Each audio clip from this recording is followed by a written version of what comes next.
குறைந்த காலம் சாதிக்க தேவையில்ல. நாம் நரகத்தை விட்டும் நம்ம பாதுகாத்துக் கொள்றதுக்காவது உலகத்தில் அமல் செய்வோம்.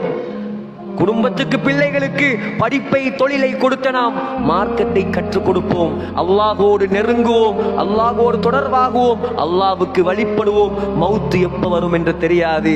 கைசேதமான விடயம் என்ன தெரியுமா? கைசேதமான விஷயம் என்ன தெரியுமா? கடைசியாக சொல்லி முடிக்கிறேன். சில ஆம்பளைகள் பள்ளிக்கு வராங்க. எப்ப தெரியுமா பள்ளிக்கு வராங்க?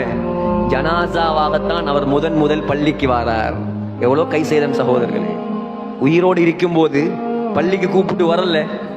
பள்ளிக்கு வா, ஒவ்வொரு நாளும் 5 தரம் முஅத்தின் வா பள்ளிக்கு. இல்ல வரமாட்டேன்.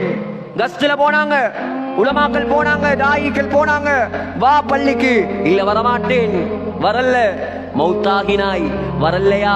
காலையும் கையையும் கட்டி கொண்டு வருவான் பள்ளிக்கு. கால கைய கட்டி கொண்டு வந்து வைப்பார்கள். உலகத்துல உயிரோடு இருக்க போல வரலையா? இவ்வளவு கைசேதம். சில பெண்கள் மறைந்திருக்க வேண்டிய பெண்கள் முதலாக தன்னை முழுமையாக மறைப்பது கஃன் துணியால் தான் மறைக்கிறாங்க. எவ்வளவு கைசேதம் சகோதரர்களே! அந்நிய ஆண்களுக்கு முன்னால் வரக்கூடாது, முடியை காட்டக்கூடாது, குலைந்து பேசக்கூடாது. குர்ஆனையும் ஹதீஸையும் சொன்னார்கள் உலமாக்கள். விளங்கவில்லை. மூடுறாய்ப்ப ஃபுல்லா தன்னை ஃபுல்லா மூடுகிறாய்ப்ப ஜனாசாவாகத்தான் மூடுகிறா. ஆக இப்படியான கைசேத வாழ்க்கையை விட்டும் நாம் நம்மை பாதுகாப்போம். அல்லாஹ் நமக்கு புத்தியை தந்திருக்கிறான், 2 வழியை காட்டி தந்திருக்கிறான். இது நல்ல வழி, இது கெட்ட வழி. தேர்ந்தெடுக்கும் உரிமையை நம்முடைய கையில் தந்திருக்கிறான். அல்லாஹ்ட மேல பழி போடலாம் யாருக்கும். விளங்கிக் கொள்ளுங்கள், அல்லாஹ்ட மேல யாருக்கும் பழி போடாது. அல்லாஹ் சொல்லுவான், குர்ஆனில் சொல்லிவிட்டான், வஹதைனாஹுன் நஜ்தைன். கெட்ட வழி நல்ல வழி 2யும் நான் காட்டி தந்து விட்டேன். இஷ்டமான